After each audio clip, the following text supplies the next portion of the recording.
you've done a lot of cool challenges. Crashing billionaires' parties. Like you were homeless in Austin for a while. You sold e-cigs affiliate marketing style. To Um, show how scammy affiliate marketers were. Yeah. yeah. So like when you go into a new challenge, like what's your mindset? Like what are you trying to learn? I like it. This is the second time we've done this, by the way, because the recording crashed. But I'll cover it again. So I'll try to repeat exactly what I said. So the thing is, usually what happens is those things that everyone's just like, oh wow, how'd you do that? It's been noodling around in my mind for a while, and I just become obsessed with the idea. So the homeless thing, I was actually thinking about for years, and I wanted to do it in college. And my parents don't normally freak out, but they freaked out when I said I was going to do that. And so for their sake, I didn't do it. But then later on, like after college, I was like, I still want to do this. Like, I don't want to have someone else do it. I don't care if anyone else has done it. I want to do it myself. I was just so obsessed with the idea that I had to do it. And so I went through it. And actually, what saved me with the homeless experiment was because, like, I did not want to walk out my house that day. Mhm. It was, I said on my blog, I'm going to do it. And I plotted out a date and a time I was going to leave my house. I didn't know what I was going to do. I didn't plan it out, but I told a lot of people about it. And like you said with your homeless experiment, there were just like people were like, "Dude, this is unsafe," and your parents are freaking out, Yeah, my and parents were all your so mad. closest friends were like, "This is a bad idea, dude. Like this doesn't sound safe." And in retrospect, like it was super easy and like very safe, right? Like it wasn't that hard. But when no one's ever done it, like you don't know what to expect. And so neither did I. I was kind of afraid too. And so, but what happened was everyone gave me the same reaction. They were just like, dude, this is a bad idea, but I can't wait to read the blog post. like they were just like, but it is interesting. Like they were very interested. And I had friends and people that were just like closely following my blog every few minutes to see what, like, if I posted an update or something like that. And so it was interesting, and I knew people would like it, and that was resonating on some level with people. But the main thing was I was obsessed with the idea. I was obsessed with the idea. Mhm. So that's how usually I'll follow through with those things, or I'll just post them on my blog publicly, and that really helps me follow through. That's awesome. Yeah, once I heard that you do the public announcement before the blog, I did the same thing for my homeless experiment just to make sure that I did it too. Yeah, well, on that day, like there was a million reasons why I shouldn't go out today because I had stuff to do work wise and blah blah blah. And it's just like I said I'm gonna do it, and I just kind of trudged my ass out there. And once you make the first few steps, you're fine. It's just like anything. Like I don't want to do email, but then you just do the first email and you start knocking out the next. Yeah. Same thing. Do you have time for one? This is the last question. One more question. Yeah, yeah. All right. So another one of those challenges you did. You sold notes in college. You sold your notes, and I have a couple people that are in college right now, and they're not doing something like that. So I was wondering, like, do you have any advice for people who would want to start Yeah, I doing don't know that? why people don't do it. It's so easy to sell notes. This is I take good notes, and I had a tablet PC at the time, which is pretty rare. And I would take notes, and I could even draw stuff and highlight on the actual text.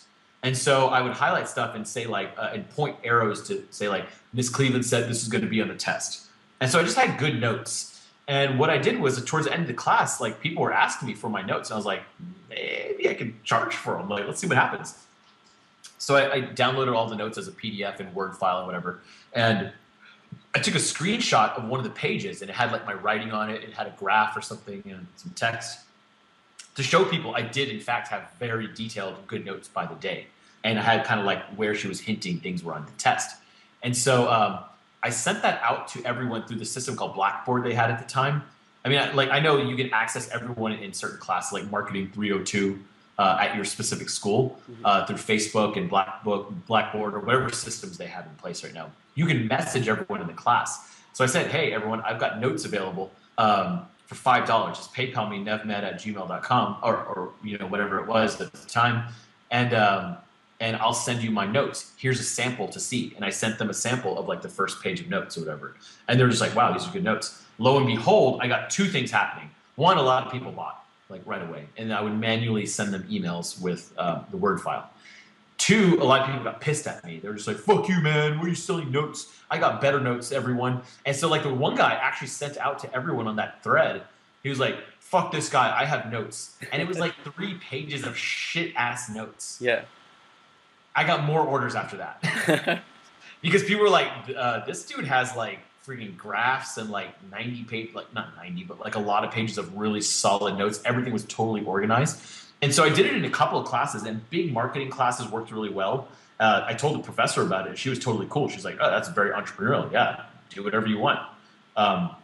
She's like, if you want to get money from the people who did prepare well, go for it. Like, and then another professor threatened to sue me, so I did not send out notes to his class. I sent out a couple before he stopped me, but and then another professor asked me politely not to do it because they're tagged on all the Blackboard posts and stuff. But many of my classes let me sell the notes, and they were totally fine with it. They did not care. And I wish I made study guides, like my own study guide, and would have sold them for like $50 or something like that. Yeah, you were only doing it for $5, but if these notes are like preparing people to get A's on their final exam, I'm sure they'll pay like 50 or even like 75 for it. So manually, I had to they would like Alex at alexberman@gmail.com would like email me, and it would get like $5 PayPal notification. So I'd have to like send the file to you manually, right? Now you can use like something like Gumroad.com or something like that, and upload the PDF or Word file or whatever the hell it is, and just use that little link to collect the $5, or I would charge at least 15 maybe nowadays, and it automatically delivers them the notes. So it's even more automated nowadays with all these new tools. That's awesome. Yeah, that just seems like a quick way to make money for a college student. I don't know why I didn't do it. I was in college like 7 months ago. That's what I would do. I would use Google Docs. So I use Google Docs for everything. I would use Google Docs and take all the notes, and then save as PDF, and just sell that file, Or you can save it as a Word file, or just give them access to the Google Doc. Like, it's super simple. Yeah. This was a great interview. Thanks for coming on. I really appreciate it. Sure. Wish we could have covered more stuff. We'll do another one. Awesome. All right, Neville. All right, cool. Later, Alex. Thanks. Later.